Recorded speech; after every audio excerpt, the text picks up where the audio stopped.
There were potential in producing rice for the local market. This time around, we said, okay, we want to enhance those 4 counties to ensure that the $280 million the government spent on every year to import rice, we want to spend the $280 million reduction in about 35% to spend it on our local market. We're going to invest into Lofa, Bon, Nima, and Grangere in terms of reproduction. What do we do for grain crew? Grain crew, when you look at the soil, is rich in terms of cattle raising. So we're going to invest into cattle raising. When you look at Maryland, before the war, anybody who got any idea, Maryland was involved into sugarcane production. They were doing kindles, they turned on. So we're going to invest in Leseko. We're not going to bring the Leseko back, but we're going to bring different company, elaborate 100% company to invest into the sugarcane. What do we do to the basalt, Riverson Belt? When you look at the agricultural soil, it's so rich in terms of cocoa, rubber, and oranges. So our thinking is that all of the 15 counties, we're going to dichotomize them into their soil production and develop what we want to do. Why? If we can import into the country $280 million worth of rice every year, if we invest $50 million, it means that the balance of that money can be invested into different activities in our country. So in our manifesto, the first and foremost bill is agriculture. So we're going to invest into agriculture. You're talking about education. It is not our business that the KRTTR, the Kakata Rural Teacher Training Institute, that was established in 1952, that you still remain of providing B certificate. Under our stewardship as a party, we built 10 community colleges. In our taking in continuation of our leadership, we would have improved on those 10 community colleges to 4 French universities. So in terms of education, under the watch of the rescue mission, we're going to improve. The last week, Continental University established a PhD program, and that's what we intend to do. We intend to empower the University of Labrador to start doing PhD program, the Tubman University to do PhD program. So these are programs that the United Party government, beyond 2023, under the stewardship of Joseph Numa Baga and Jeremiah Kuhn, that's what we want to do. And when you look at Thank you very much. Your 5 minutes has expired. Let's go to now. The time is, we will call the time like this, 31 minutes past 7, and so you have 5 minutes to go. What is it the government has intends to deliver for the Liberian people? Thank you very much. When he started to disagree with some things that I said, so that I too have that. You can go ahead in your 5 minutes. Yes, in his opening statement, he mentioned where President Ellen Johnson Sirleaf in 2017 endorsed now President George Weah. That was a very big blow to JMB's efficacy to leadership. To have served under his boss, Madam Sirleaf, for 12 years, and quote unquote, his boss could not see leadership in him. It tells everything that Joseph Numa Baga is not a leader befitting to be elected as president of this country. And he also tried to, support me about NEC.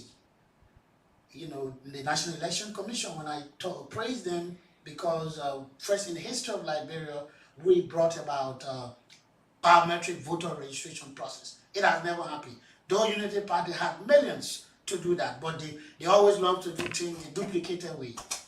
And because we had a biometric process, it has picked up very quickly. We don't need in a party like on a Unity Party to wait for ECOWAS to come and clean up the voter roll. That happened. Even many times on a Unity Party that ECOWAS will have to come and help us to clean up the voter roll. But because we have the BVR process, people were arrested committing an act. As they were committing it, they were being arrested. There was limitation of duplication or registration, my dear brother, because of the biometric process, first of its kind, brought under the leadership of the CDC-led government headed by President George Weah. And I do not want to go to the issue of trying to tie in the vice president of Liberia. She was senator, and I dare you and defy you that she was not the chair of the board of trustees by then. It's far-fetched.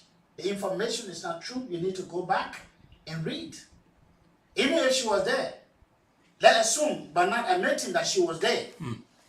It was a voting process. She does not take unilateral decision. It was a decision that was calculated at the executive mansion, engineered by the then administration with the support of Joseph Newman Baka now, to have expelled the young man for speaking out for poor students who could not afford for $1 to the increase at the State One University. So you need to know that, my dear brother. Let's go to the issue. I don't know. We will come back to he trying to propagate that Joseph Newman Baka is a conduit through which there could be agricultural revitalization in this country. It's unfortunate because Mr. Baka had the chance twice when he served as the head of LPMC. He did nothing. Nothing, absolutely, to improve agriculture. Liberia was still importing rice under his stewardship as the head of LPMC. He also did nothing as the Minister of Agriculture in this country. So do spare me with that, old wine in new bottle style of presentation of Mr. Joseph Newman Baka, my dear friend Apostle Bella. And let me say to you, the CDC is very committed to continuing the good things that we are doing. Investment in the educational sector. The University of Liberia today, when you go there, you see that there is massive renovation. The University of Liberia lie in a state of ruin before this government came to power. You go there today, you see students have been given some form of improvement in the learning environment. Today the university is digitized. We have all of these plans that the educational sector will remain on course. We will ensure that I was talking about adding value to the military. They did not do that. They did not do that. The military men today, we are adding value to them. We are making them to be specialized. That's why everywhere, most of the developed country, you've got military personnel going there to specialize, whether in the area of medicine or in the area of engineering, in the area of whatever profession that they have. Thank you very much, Minister Ba. Thank you. Your 5 minutes has expired. We'll go back to Alfonso. Another 5 minutes. Now, even though you guys want to respond or maybe clarify some of the issues, I'm controlling the show. When that time reaches, I will ask. That's the reason why we're getting all the points and everything. Now, what the government, what the Unity Party has done in the opposition, Alfonso, that you think should allow them, allow Liberians to vote them come October, what they've done in the opposition? Thank you, Sekou, and I want to say clearly to people who listen to us, and to my friend and brother with this title, the Honorable Minister. The first thing is you have to define the role of an opposition political party. What is a role of a political party? A political party is established to win elections, one, to make the government of the party a leadership, a stewardship of the country. The responsibility of an opposition political party not to build road, not to build school, not to build any other thing, because there's nobody paying taxes to that government. The responsibility of us, and that's what we've been doing since 2018. We talk about the bring back our money. When there was a confusion in the executive branch of government between the Minister of Finance, among the Minister of Finance, the Minister of Justice, the Minister of Information, when they said in contradictions that there was a missing $16 billion, we lay as an opposition political party, we lay bring back our money. And Sekou today, that bring back our money investigation, you know how it went. Did you people get the money? We did not get the money, but we got results. What were the results? That result was that there were money, the way the money was infused into the market was not the real processing, was not the real procedure to infuse that printed money into the market. The second thing we did, Results, was it something that was a report? yeah, that was a report. Okay. So I will conclude on the report. That was a report. The second thing was when Minister Samuel Tuwe said he mopped out $25 million into the market for the quality. We said no, that was not true. We protested. We wrote all of the embassies near Monrovia. And when the cross report came, it validated our argument that yes, the way that money was infused to the economy was a raw procedure that has never happened in the monetary space of any country in the world. That was two. The second thing was when there was issue about Eton and Iboma, we protested. There is nowhere in the world that you can borrow almost $1 billion from companies that are nowhere established. So these are records of us. The second thing, when they talk about the harmonization, we protested. And when monies were taken from the accounts of foreign countries support projects in our country, we lay a protest that question the usage of such money on basis of no protests. No protests.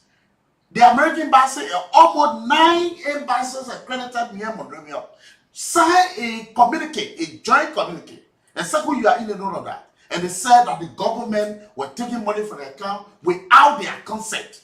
So that is the record of an opposition political party, is to checkmate the government, is to provide the direction for the people. When the government is going astray, when the Ebola came, the COVID, and money was due from Ministry of Commerce, the $25 million for how you call it was used. It was the opposition committee that talked about it. That is our responsibility. Once we are given responsibility as a ruling establishment, it is now our responsibility to provide goods and services, to settle to the bread border. Before I close quickly, I just want to provide to my comment. You talk about the colleges and universities. You don't have no record. You have no record in terms of colleges and universities. Since the CDC government came, my comment across this table cannot say to this table or to the audience outside of here how many community colleges that were created under the CDC-led government. You talk about Joe Barker performance at FPMC. You must be blinded to not note, even if you are not born.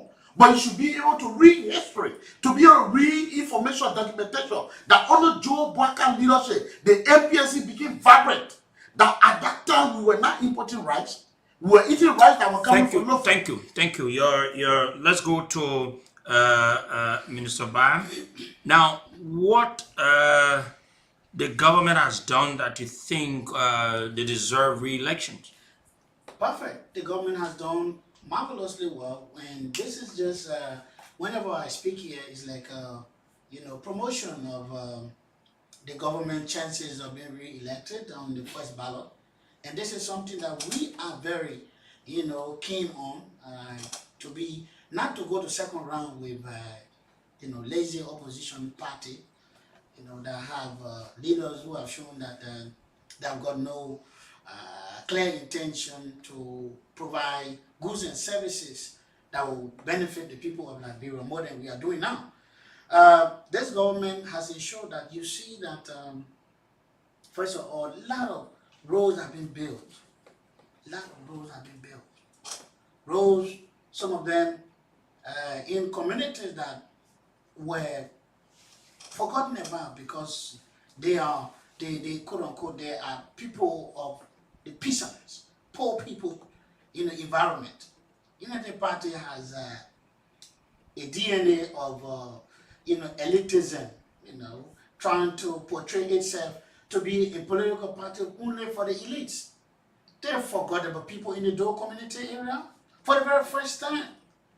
But I used to visit my uncle in Dole community under the Unity Party-led government, and before that, during the rainy season like we have now, you will have to take off your shoes to go and speak to anybody. If you are a student, you have to put your uniform in the bag, put your shoes in the bag, before you can be able to cross that very nasty area to go to school or to wherever you are going to. Today there is a road there, people are living there. Today in impoverished communities like Claratown. They have a recreation center built by His Excellency Dr. George Weah. Today in West Point, people have recreation center in West Point. I don't need to talk about this one, right to fish market. I do not need to talk about the one that is upcoming at the PHP. All right. Today we see massive investment into the health sector. Like we say, we have over 100 medical doctors who have been sent out of this country to go and specialize in various disciplines. Okay, pathology, different style. Today, that is happening under President George Weah. We've invested at the referral hospital. Today, we have a new hospital, very equipped in Babolu County. Babolu was forgotten about under the Unity Party-led government, though it was once upon a time part of Lofa County where Joseph Nyumabaka comes from. He could not, ensure that development reaches Lofa County. What about Babolu? Chobaka, you call him the rescuer? Why can he rescue? He's not a rescuer, but the sconderer in chief. Himself said that the Unity Party-led government was given a lot of opportunities because money were coming. Money was not a problem because we were a sorrowful country. Our military, our police, lawlessness, we just came from war. So people were helping institutions to be built in this country. Money was coming. What did they do with the money? They paid themselves fat salary. He's speaking about harmonization. Harmonization had to come to effect. Today, there are many of his colleagues, I don't know whether he's in government, but there are many of his colleagues who are bad off in this government. They are on government payroll. We're not taking them from there. We know that they disagree with us. But we have to employ additional people too as a new horizon.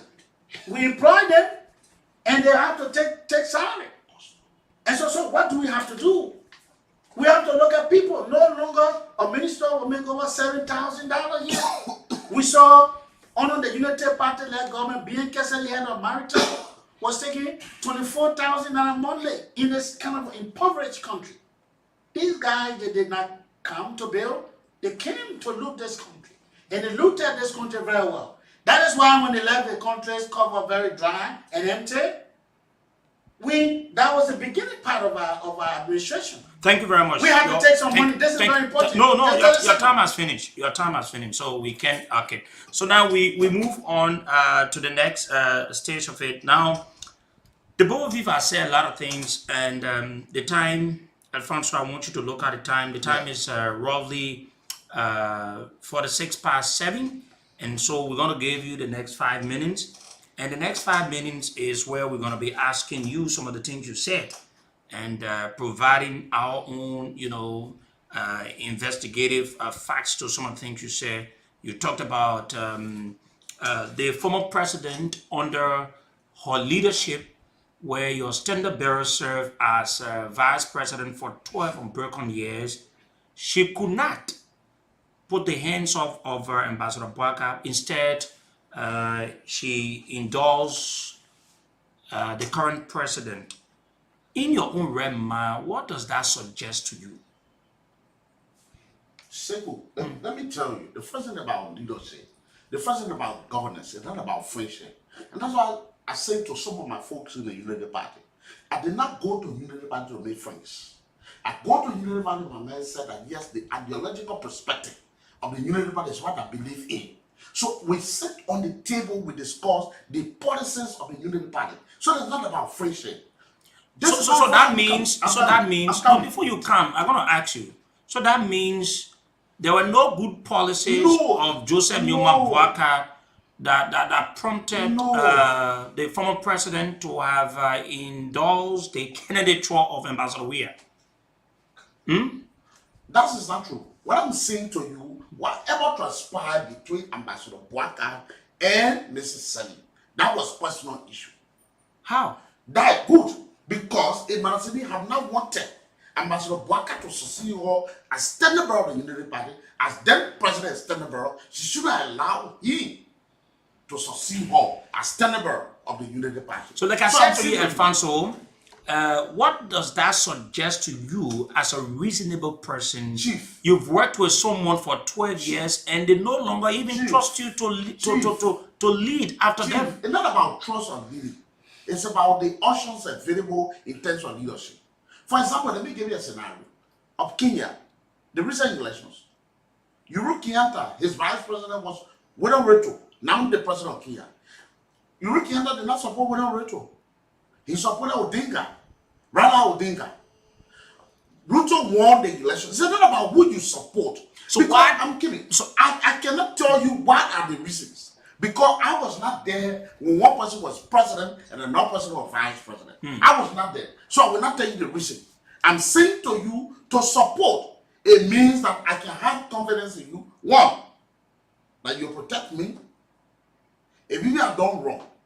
Two, that you'll be a lead door leader. That I will still be. Is that that's how you understand it? No, it? I was not there. That's So what I'm I'm giving my political perspective. I'm giving you my political perspective. That you'll protect me, you'll be a lead door, and I will be a leader. That's a very elementary thought of how you see it. Chief, I'm reading political dialectics. I'm saying to you about political persuasion. I'm saying to you about governance insinuations. So I'm saying I'm not guessing to you. If, for example, I'm the manager here, or I'm the board of director chair, and I say that brings somebody, I probably in my mind want to bring somebody. If you listen to the CDC slogan in 2017, they were not saying that they will deliver this country, they will provide the bread and butter issue. At Carol Grace and my own brother and friend sitting across there, they said they were going to protect Madam Seri and her family. That was their slogan. That was their manifesto in 2017. And that was not our issue. Our issue, the Unity Party had a platform. Unity Party has a manifesto. And that manifesto was for the Liberian people. It is not about protection of people. So let's move on to this, where you said Unity Party currently has a code, and you say arrest that talks about agriculture. I want to remind you in 2016, when Ambassador Bwaka had millions in his budget, the people in his hometown, they were complaining about safe drinking water, and we had an interview where people were even complaining that Ambassador Bwaka could not even do a bigger farm. How can you convince the Liberian people that this man is an agriculturalist and you will deliver on this? So let me tell you, when you say millions, I want you to be specific.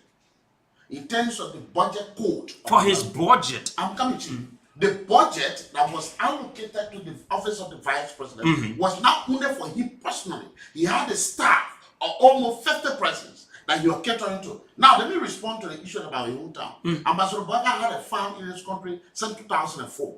If you go to Bakulu, I'm being particular. Let's be particular about what I'm actually about. Chief, you asked me a question about farm. About farm in his hometown. I said Wasanga. I did not say another place. You go to Wasanga, it's not an issue about having a farm. In Wasanga, Ambassador Bwaka had a project. He had many projects in Wasanga. So remember, Ambassador Bwaka was vice president of the Republic of Liberia. He was not only vice president for Wasanga. But here what happens? As an individual, and he said, lead by example. As an individual who was born and raised in Wasanga, from Wasanga, if we go to Wasanga today, the road from Foya to the Sierra Leone to the Guinea Bolo through Wasanga is the best road in Lofa. You are mistaking my question. No, I'm not mistaken. I'm talking about agriculture. I'm saying to you, Ambassador Let's Bwaka, stick this to agriculture. I'm saying to you, Ambassador Bwaka and agricultural related issues in Lofa is not overemphasized. If you go to Lofa, when you say Joe Bwaka, they're relating to agriculture. Because you know why?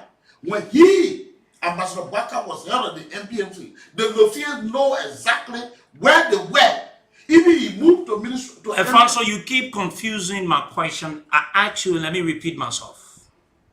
I said when Ambassador Bwaka was the vice president of Liberia, under his watch, the people in Wasanga, they could not boast of agriculture. The only thing they said, he had few trees planted, and it was not yielding such a result of a person that brags about being an agriculturalist. When you say field trip planting, I want you to play the recording because I have been to Wasanga on two occasions. Let my producer come in. Victor, Yes, if you're listening, you need to come in. so I want you to play that recording. I've been to Wasanga more than 3 times. I have been to Lofa. And when you go to Lofa, we're talking about Joe Barker. You're relating Joe Barker to agricultural products. You're talking about the MP. Joe Barker is known in Lofa as a only person who told LPMC the only in them. The Come and play the stuff. The then LPMC. The then LPMC time. Come quick. Come and play the The interview then first. LPMC time. So the interview, what you want to do is that the interview. Today, for example, you go to. I'm going to play for the benefit of the MCT. listener. Today you go to Grand Crew. If you want to talk about activities in Grand Crew, somebody go in Grand Crew and say, Come back to Lofa. I'm talking about same Lofa. to you. So in Lofa, I'm giving Okay, another let me thing. play you the interview. You say you want to get it. You need to meet that thing so we can get that interview. The interview that was done in 2016 in Wasonga, so we can listen to it. And how many people do you have? Around here. We have school in Kongbama and we have school here. And Load that thing, all that thing, all the story. how many teachers you have here? All the Only story. 2 teachers. Even here 2 government teachers and the rest now PT or parents have to pay them.